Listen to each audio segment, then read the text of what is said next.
pessoal, vamos falar agora sobre jogos esportivos, certo? Então, na antiguidade, principalmente lá no Oriente, existia os exercícios físicos. Eles apareciam de várias formas, né? A gente tem o arco e flecha, a natação, o hipismo, a luta, os jogos, os rituais religiosos e principalmente a preparação da guerra, né? Então, o jogo é um fenômeno social e ele pode ser entendido como moderador do comportamento humano.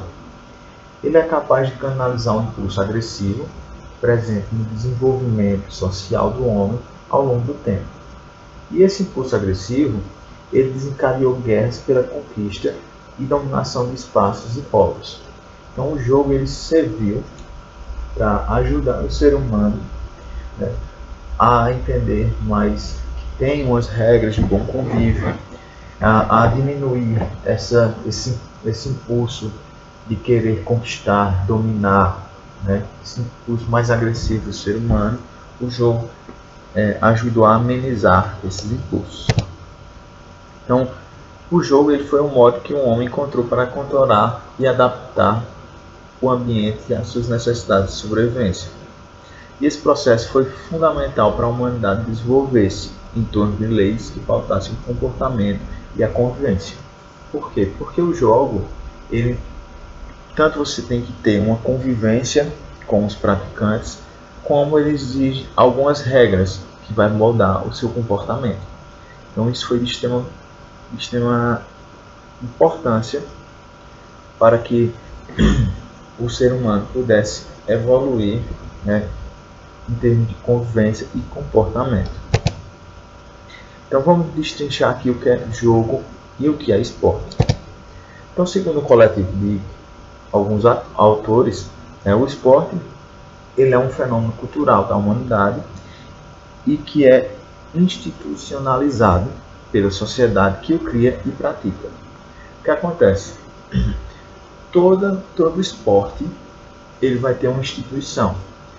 Então, vamos, por exemplo, dar um exemplo do futebol. Ele tem a FIFA, que é uma instituição que vai gerar as regras desse esporte, que vai ver a necessidade de mudar algumas regras ou não com o decorrer do tempo, que tem toda uma organização por trás disso, uma instituição, né, que vai estar operando ali no esporte.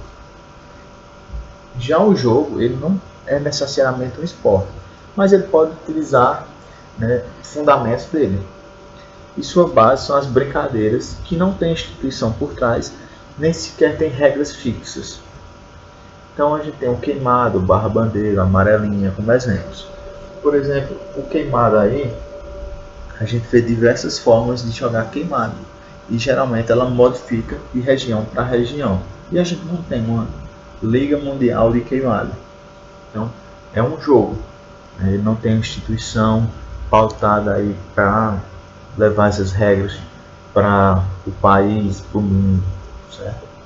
Então o jogo ele é uma forma particular de estimular aí a construção da vida da criança, né?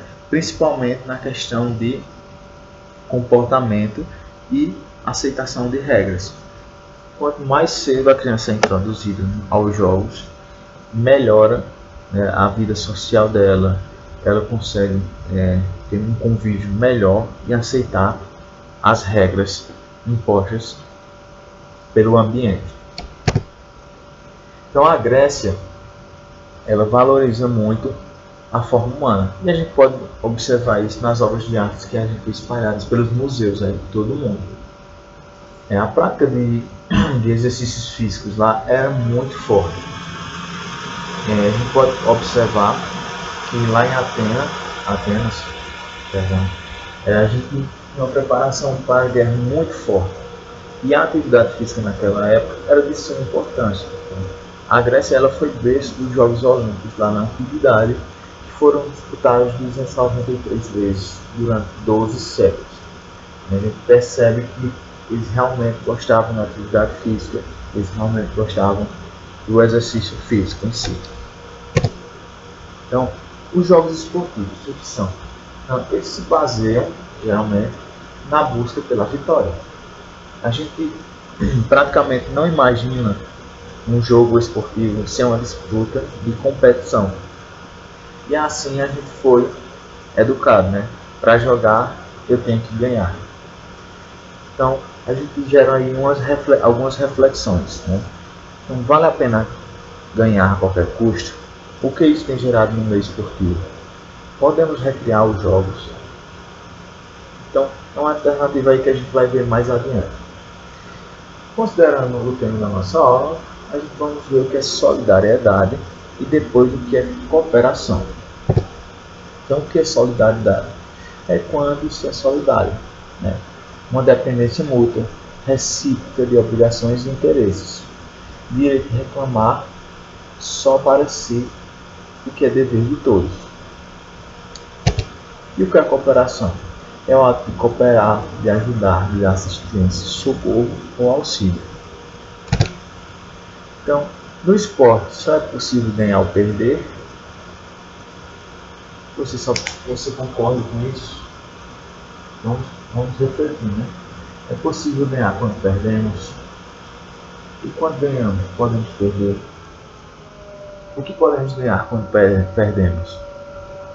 E quando ganhamos, o que podemos perder? Então são reflexões que a gente deixa aí. É possível ganhar quando perdemos? Sim.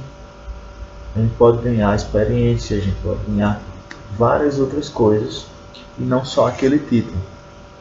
E quando ganhamos, podemos perder? Lógico que podemos. Tem pessoas que perdem sua essência porque estão ganhando demais, tem pessoas que perdem a humildade, tem pessoas que perdem o caráter. Então a gente podemos perder mesmo quando ganhamos. E o que podemos ganhar quando perdemos? A gente ganha muita experiência, pode, né, tem vários fatores aí que a gente pode, não visando só o título em si. Então, o que são jogos cooperativos? Os jogos cooperativos eles surgiram com a preocupação excessiva que a sociedade moderna atribui à competição, considerando um valor natural e normal. Temos competido em lugares, com pessoas e em momentos que não deveríamos, como se fosse a única opção. Então vamos refletir. Se o importante é competir, é fundamental cooperar? Então, os jogos cooperativos eles surgem como uma alternativa aí, em que os participantes jogam um com o outro e não um contra o outro. E para jogar, né, a gente supera os desafios e não aos outros. Joga-se por gostar do jogo.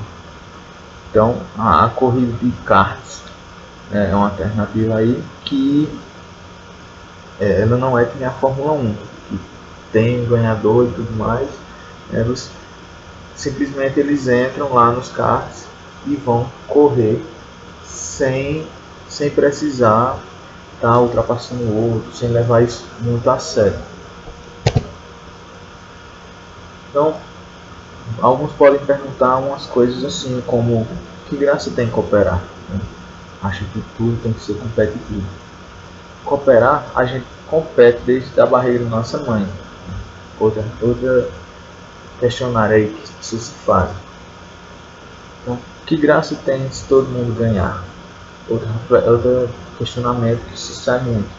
E cooperar, nós vivemos num mundo competitivo. Só que essas pessoas geralmente se esquecem que quando você chega a um mercado de trabalho, quando você chega a um emprego, ou você é dono de uma empresa, você vai trabalhar com um time.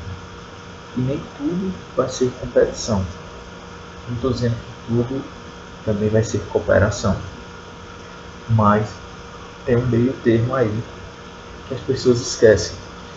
Você realmente tem que cooperar, você tem que ajudar. Principalmente quando você vai para um emprego, você vai precisar dessa forma de cooperação em equipe, cooperação mútua com os seus amigos.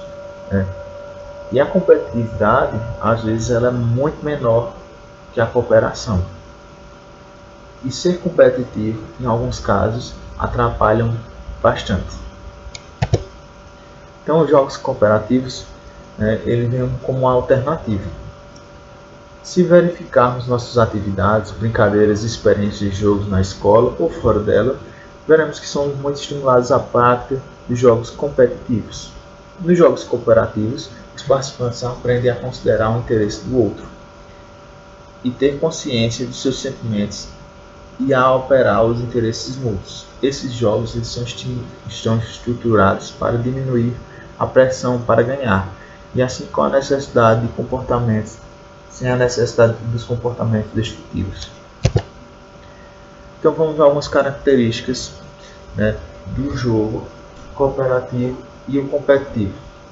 Então, os jogos cooperativos, eles visam a abundância, objetivos comuns, confiança mútua, todos fazerem a parte, solidariedade, diversão para todos e vontade de continuar. Os jogos competitivos, eles visam a escassez, os objetivos exclusivos, a desconfiança, todos à parte, rivalidade, diversão às custas dos outros e pressa em acabar com o jogo. Então, o jogo competitivo e o cooperativo, eles são duas realidades diferentes, mas que devemos sempre estar lidando com os dois, pois o mundo não é só cooperação, nem só competição, a gente tem ambos aspectos em todas as áreas da vida.